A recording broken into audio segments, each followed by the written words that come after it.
What if I told you the hustle culture is a trap? At least it is for an ADHD brain. Well, how do I know this? Well, I'll tell you a little bit about myself.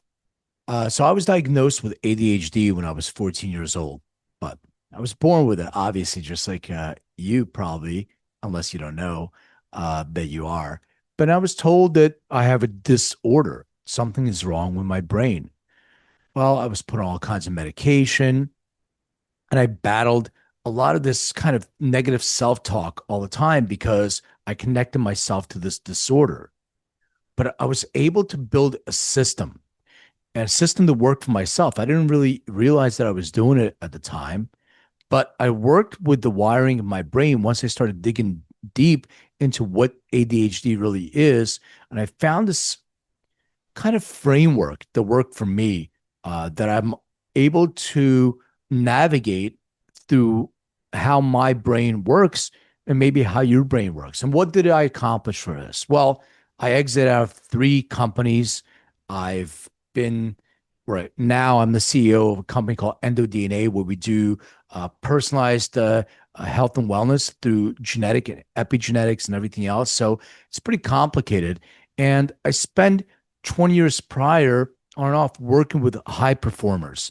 And what I mean by high performers are people who are entrepreneurs, entertainers, people made hundreds of millions of dollars, and some of them even more than that. And they had something in common where they really felt unfulfilled.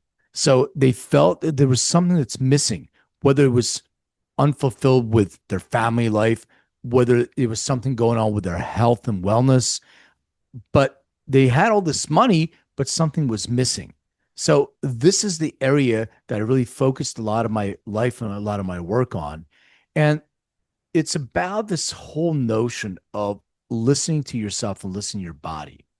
And what I've been working and dealing a lot with people is this notion of burnout. And one of the reasons why we have this notion of burnout, it's this constant mentality of hustle and work hard and work hard. And it's not about working hard, it's working differently and navigating something that allows you to sustain your performance. So, what we've been doing is fighting and fighting our own neurochemistry. And as we're fighting our neurochemistry, we're actually not listening to our own signaling system. And we think that we can grind through it, grind, hustle. We can kind of grind through and overcome that. But it's not grinding through and overcoming that, because for every single thing that you do to overcome, it resonates within your body. And the system itself can actually break down. And when the system breaks down, it culminates in poor sleeping, poor eating, poor mental states. All that creates a system of suffering instead of trusting those signals, working within your own personal wiring and building guardrails that actually resonate and work within your own system.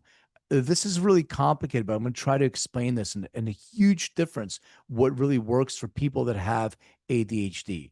So it's about connecting the dots. And what I mean by that is the brain works differently because it's actually recognizing patterns. So the ability for us to recognize patterns and multitask effectively creates this rapid context switching. So it's a process where we see patterns from different things and we put them together to solve a problem. An example of that would be, I've done, big six consulting, or I guess big four consulting. I worked in music. I was a commercial real estate broker. I do genetics. Well, how are they all related? They seem to be completely unrelated. But because there are patterns in each one of them that I can put together for a puzzle piece, I have this advantage to be able to solve non-linear problems. So as we zigzag through life and everybody tells us, focus, focus, focus. Oh, you have AD, you need to learn how to focus. There's books written, focus on one thing, just focus. Our brain doesn't work that way. It goes where the dopamine flows. And the challenge with that is that if dopamine is flowing in a direction of a shiny object, well, guess what? We're going into that direction. And that's what we try to avoid. And so this whole notion of one thing I want to focus on again, this one thing kills our superpower. So the first thing that I want everybody to understand is you're born with the depletion of dopamine. Your brain is always looking for the next squirt of dopamine. Now, if we're focusing on everything that distracts us, now we're getting that dopamine hit, but we're getting the dopamine hit from the wrong thing. So, video game designers design video games to constantly stimulate dopamine production. So, it gets us tied into playing video games for 8 hours a day. How, beneficial is that? Well, maybe for some, but mostly it's not. There's chasing these shiny objects. But if we focus on sustained curiosity, sustaining this focus on things that give us a dopamine hit, and remember that pattern recognition, we build that portfolio internally, and that portfolio creates a curiosity innovation engine. And we are able to control that power within ourselves instead of having this chaos. I don't know about all of you, but this notion of chaos that constantly is in our brains, it's exhausting. And, Leonardo da Vinci, uh, it took him 10 years to complete the Mona Lisa. Now, he's a polymath, and I'll explain what that is as well. But over the hundreds of things that he did finish, just thousands were left unfinished.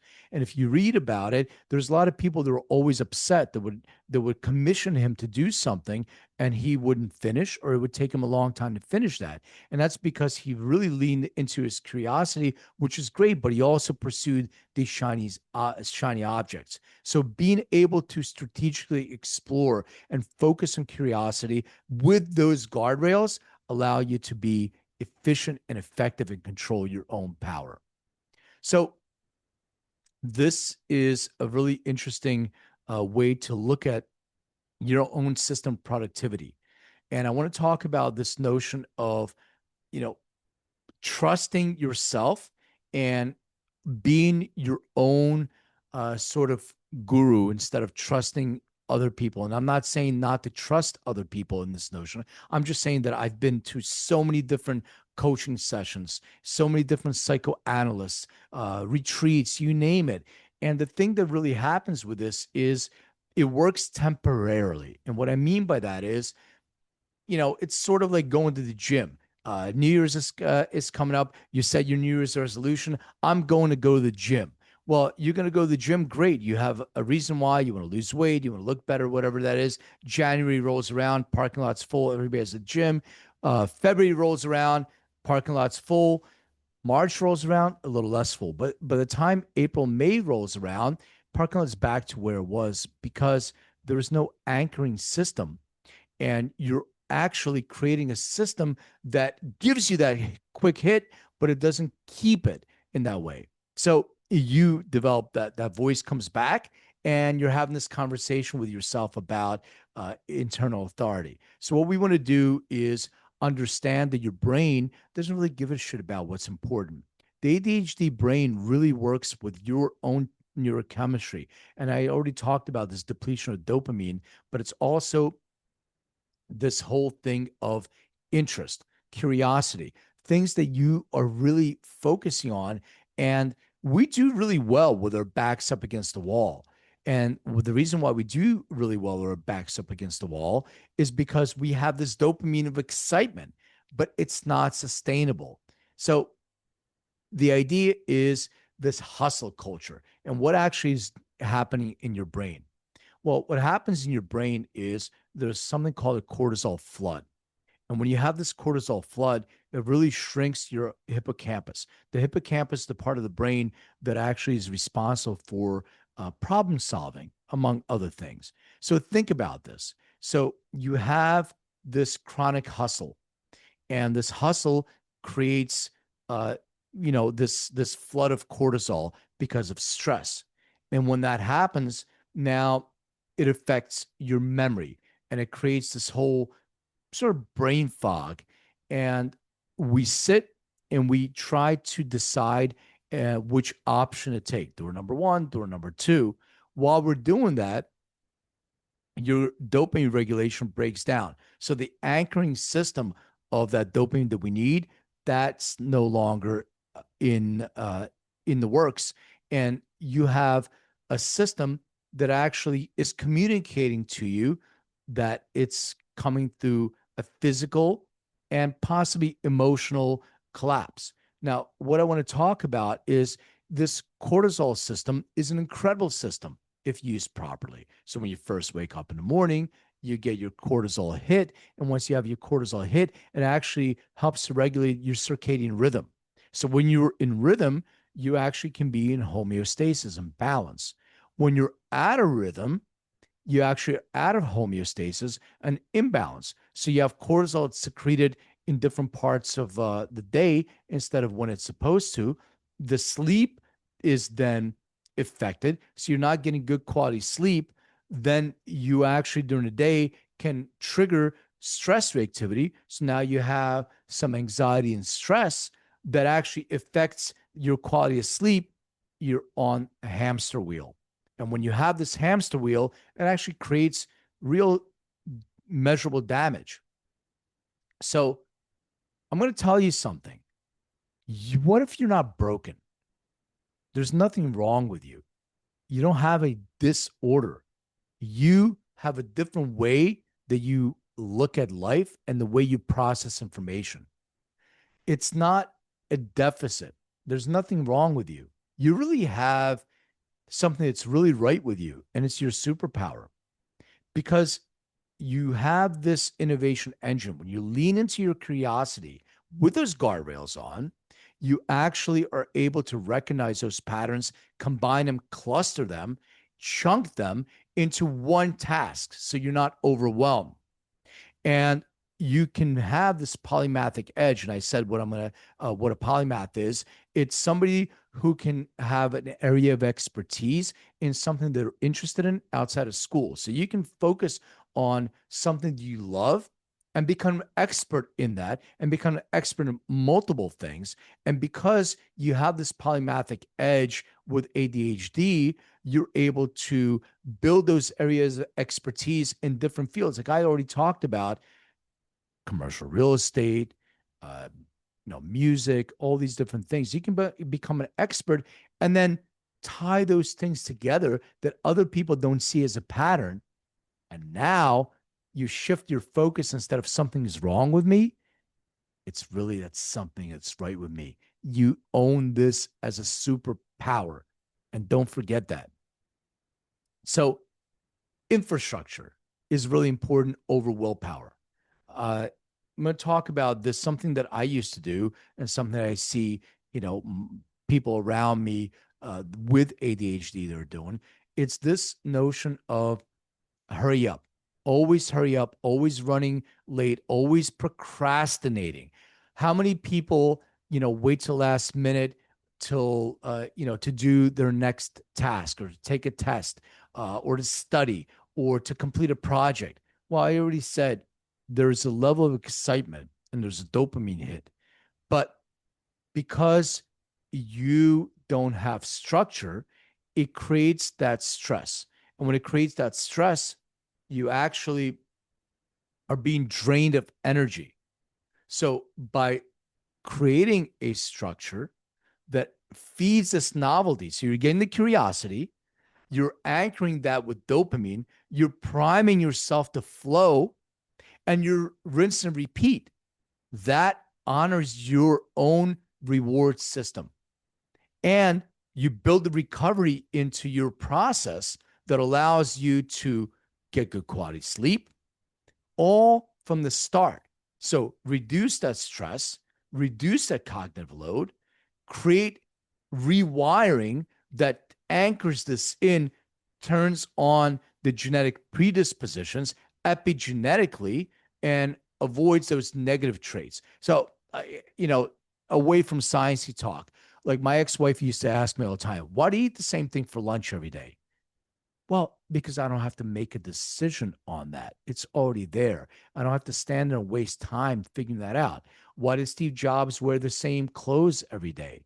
Why did Michael Jackson, if you really you listen to the way he had his closet organized, at one point it was all black, red, black, red, black, red, wore the same things every single day because his brain was always thinking about other things and he didn't want to, fog up his decision making process. Those are the things that are most important to us instead of draining us with this whole I'm gonna still get a dopamine hit, but I'll wait till last minute. That's being able to utilize your superpower efficiently and effectively. So it's a course correction. Try not to do it when you're already burned out. Even if you are, it's still hope we can redesign the system. But try to do this when you start hearing the signals. It's correcting the course. So when you start feeling the signals, there's a way to be able to pivot and make it strategic. Stephen Covey had this whole quadrant method of, urgent, important, not urgent, not important, etc.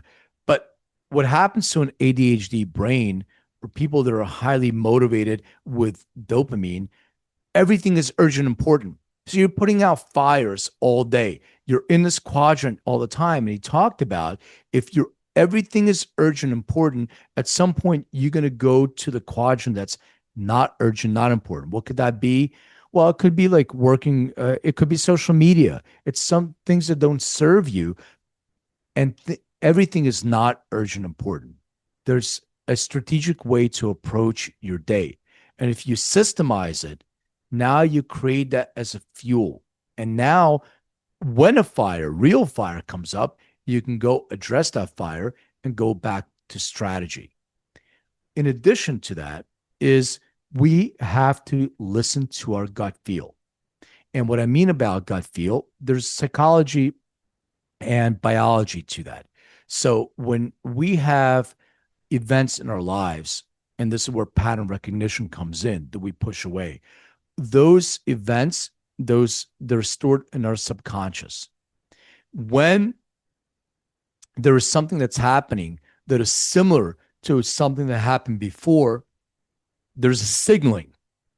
That signaling starts in our brain, goes through our vagus nerve, which is the largest nerve in our bodies, goes to our gut, and our gut pushes back a signal that it recognizes a pattern. It could be a positive pattern or a negative pattern. And when that signal comes back to our brain, we make a decision based on that. But how many people ignore that signal, that gut feel, that spider sense, and that pattern recognition? Well, that's the thing that we need to work on to make sure that we recognize those patterns and trust our instinct because it's learned. It had all the experiences up to that date. And that creates internal validation and internal authority over this external need for validation. So, are you ready to stop fighting? You really have the ability to build something, and it's not overwhelming. It's little pieces. And as you start putting those pieces together, you are designing your system for yourself. And you're not just designing your system for yourself, you're actually anchoring that system that allows you to build this for the remainder of your life. You learn how your brain actually operates, and you operate from a position of calm, clarity, and power. And that is the system that you want to implement for yourself, for your family, for others. And that's something that I invite you to take advantage of. You can stop, get off the grind. You can design something specific for you. And that is your competitive advantage. It's waiting for you. So take advantage of it now.